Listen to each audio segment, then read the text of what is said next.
Hi, my name is Stephen White. I'm here with Tobey Moss in the Tobey Moss Gallery, and we're going to have a little dialogue about the history of how we met, how we worked together, and how Tobey went on to glory. Glory. Well, sort of glory. I went on to my labor of love. She went on to her labor of love. Well, that's like glory, isn't it? Whatever you say. Whatever. Anyway, to give a little quick background, Tobey was working in the print department of Zeitlin and Verbrugge Bookshop on La Cienega Boulevard when I moved there in 1976. I didn't probably meet her immediately after I moved there, because I had a place on La Cienega, a couple of doors up from Zeitlin and Verbrugge, but I did go in there from time to time. Actually, you didn't meet me when you started your space next door. That's what I just said. You came to Jake's before then. You were looking for... Oh, before? Yes. So I was that's looking for what? for photography. Oh, yeah. So even before I moved in there, I was Right. looking for I was so photography. happy that you moved next door.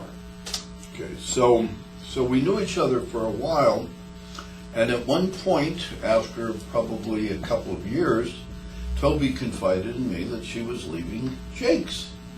And I said, oh, what good timing, because I need someone desperately to come and tell me what I'm doing. She said, well, I can do that.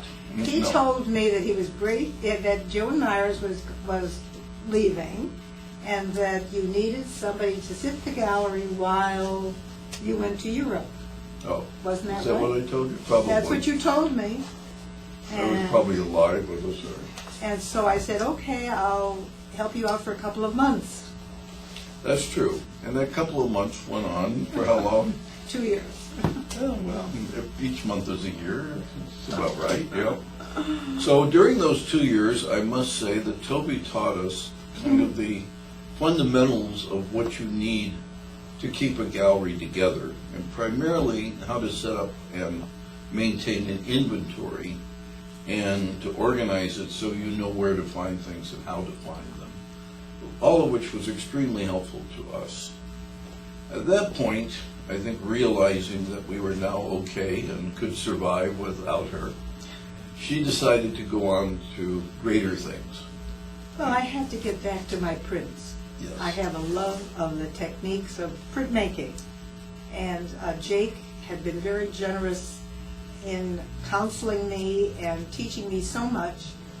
And when I told him that I was thinking of opening up a space, he said, absolutely, where is it going to be? And he gave me my 3 rules. My 3 rules are find a location, stay there. And he next said, my last client is my next client. Preserve that continuity. And my last rule was, stay in business for 50 years and you got it made. Well, that's what he did. That's what he did. I'm striving, but I'm not going to make it. I didn't start out till I was 50. Yeah, that makes it hard. It makes it hard. That's true. So you came here in part because this was your building already, or? Well, no, we didn't own the building then. Oh, you didn't own Alan's it. office was here. Alan was a real estate broker, and this was his office. But when he went to law school and graduated, that's when I went to work at Jake's. When he was in law school. When he was in law school. So you were supporting your husband through law school. Well, You know all the tales around that, Tobey. he still did a little bit of real estate. But then he moved out of this office into Beverly Hills office, and I said, I like that space. And so I moved into it. It was just the other 2 rooms. And then bit by bit, I encroached upon the next office when it became vacant, and another office when it became vacant, and we sort of spread out a little bit. And at that time, you still did not own the building. I didn't have what? You didn't own the building then, or you did? I don't think we did. We didn't buy the building till, well, I've been in business now, it's over 36 years. So probably we were here for at least 10 or 12 years Before we well, bought the building, yeah. I see. All right. And how did you decide what you wanted to show and how you were going to structure the gallery? Well, I knew it was going to be prints. Only prints. Only prints. But of course now you've been showing for years a lot of paintings as well.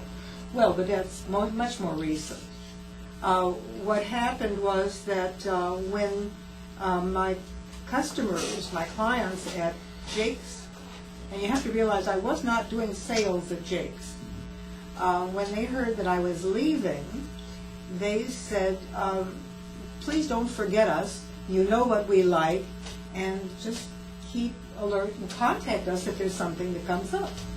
And so when I said finally that I'm going to open my own gallery, I had people already on my, that I was serving.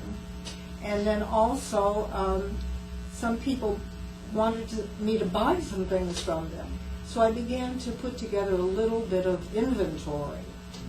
And one thing leads to another. I also took the responsibility of a couple of estates, that of Loris Feidelson and Helen Lundeberg, and Peter Krasnow, and Jules Engel walked in a couple of years after I opened, and just different, Leonard Edmondson, so, and Emerson Wolfer and Inez Johnson soon came with them, with Emerson Wolfer.